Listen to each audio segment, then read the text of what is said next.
Hey, what's up, guys? I'm Kokak here doing our last bit of benchmarking for Gears 5 or Gears of War 5 for PC running on Steam. This is the Steam version.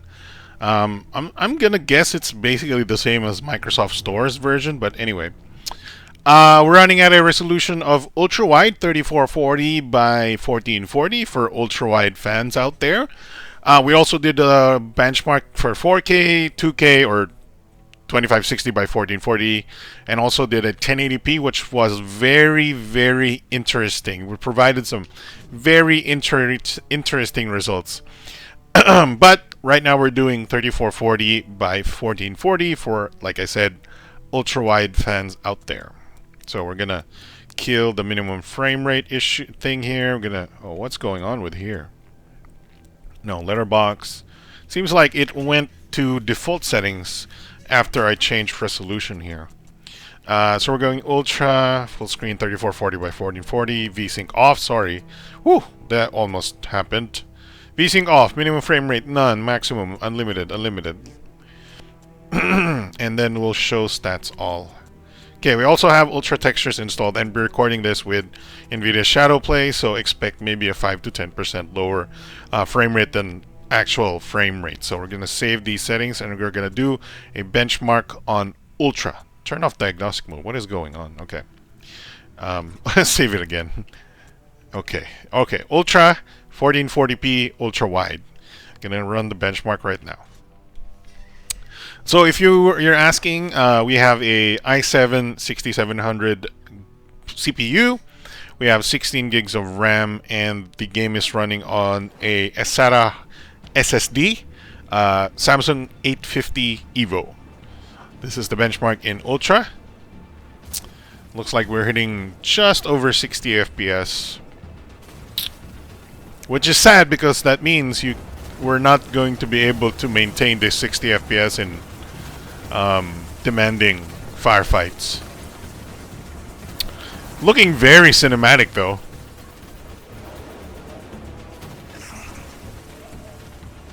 Oh, we're hitting 70 FPS here.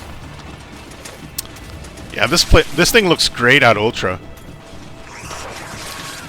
And we're hitting 70 FPS.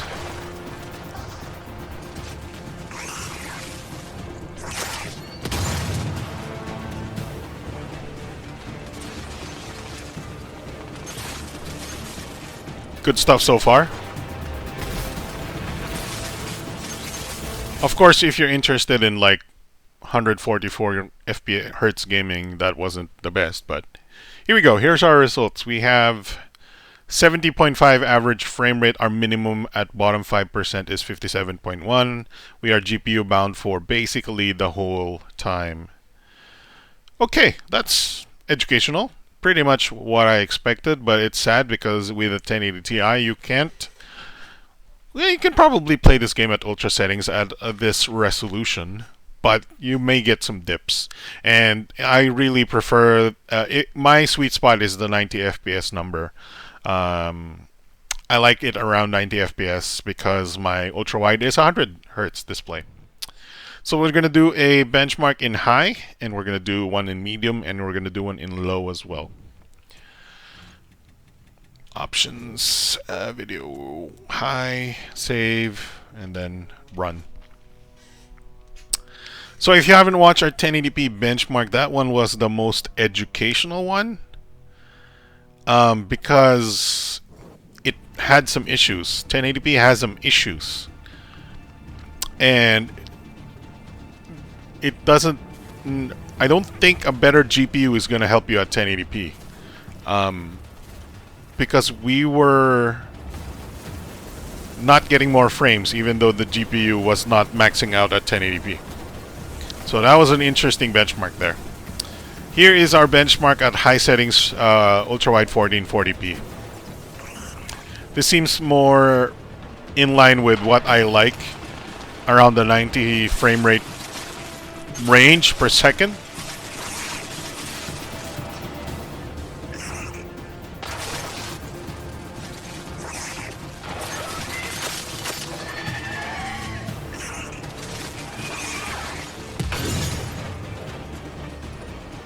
I think what I'll do is I'll do the automatic scaling. Automatic scaling and then target 90 FPS. So our average here is 85.2. Our bottom 5% is 69.8. We are GPU bound 99% of the time. Okay, very good. So this is a good number for ultra-wide users, targeting 90 FPS at at high. So let's go back. And then the next two are basically just for educational purposes. Let's do video, and then medium, save, and then benchmark.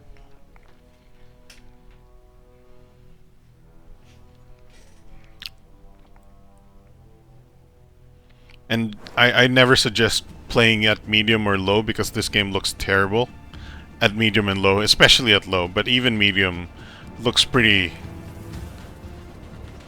Jankos. That's a League of Legends player, Jankos. But what I mean was, it's not looking very good.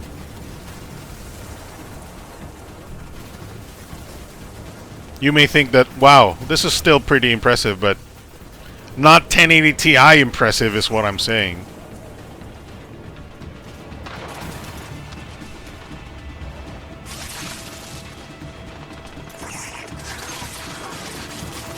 Good destruction on that iceberg, though. Or that ice thing. Ice block. Yeah, this is not... Look at the ice particles. They look terrible.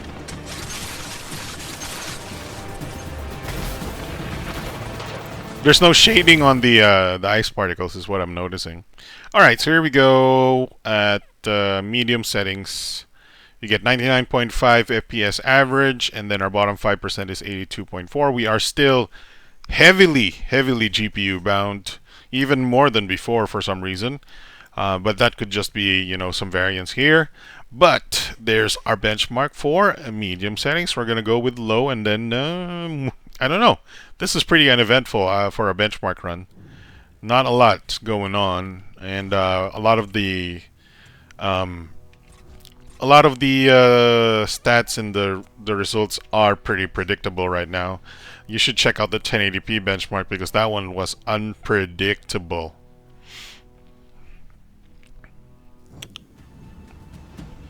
Here we go. Look at those janky textures, man. Look at that tree. Look, there's no shadows. Oh god. Ugh, that foreground brush looked terrible.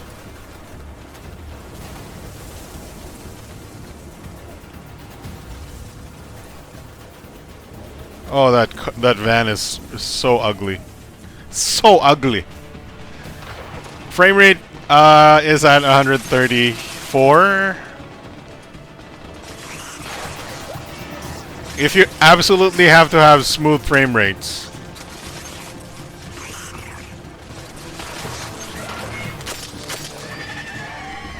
Yeah, look at... Oh god, he blew up like nothing. There were no particles and everything. Alright, so here we go. 136 FPS average, and then our minimum bottom 5% is 113.3.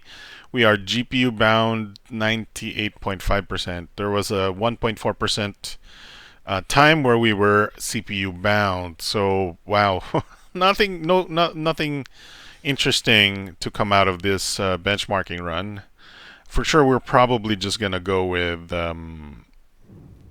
my personal opinion. I would go with something like gonna go recommended, and then I'm gonna target 90 minimum frame rate here, and then yeah, so we'll figure out what the game does here. I actually gonna do a benchmark with a 90 minimum frame rate target. Let's see what it does. Alright. Oh, sorry. Okay. Video. Just for an educational purpose. Because this benchmark run was pretty boring. Let's go! Target that 90 FPS. So what the game does is dynamically lower and increase the resolution of the game to hit the frame rate that you're trying to hit. So you'll notice a little bit of sort of shimmer on some of the graphics. When the shimmer happens, that's when it's lowering I'm seeing lower resolution right now.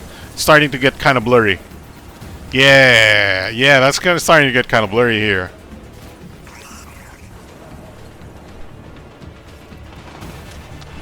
So when it's starting to get a little bit blurry, that's when it's lowering the resolution of the game so that it will still hit 90 FPS.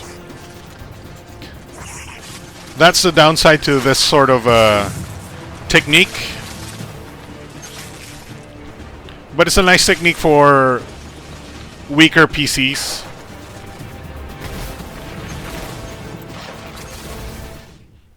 Alright, so here we go. We have 19.4 FPS frame rate average, so that's what it was supposed to try and hit. And our average minimum frame rate bottom 5% is 79.3 FPS, then when it really had to drop. And you can see that we are GPU bound 99.78%. And then look over at frames rendered over on the left side, just under CPU. It says that we are 66.3% full resolution frames. So that means a third of all the frames that rendered during that, I don't know, half a minute, 2-minute benchmark run was lower resolution than full resolution 3440 by 1440. That's when it did the resolution scaling to hit 90 FPS. So that's a little bit educational. As much as possible, you want to hit 100% full resolution. That means your GPU is handling all that resolution data. But 66.3 is not bad, but definitely not as good as maybe 90% full res. So just some very small drops. This is definitely noticeable. 1 out of 3 frames would be lower resolution. So yeah, just yeah, a little bit of a thing to mess around with if you're, depending on how your eyes work and how you feel like you don't like the resolution versus, if you're not in a gunfight, you want to see all the resolution. That helps when you're doing the dynamic thing. Anyway, that's it for our benchmark of Gears 5 with a GTX 1080 Ti Palette Super Jetstream. I hope that helps you out in setting up your GTX 1080 Ti and playing Gears of War 5. Very interesting benchmarks, and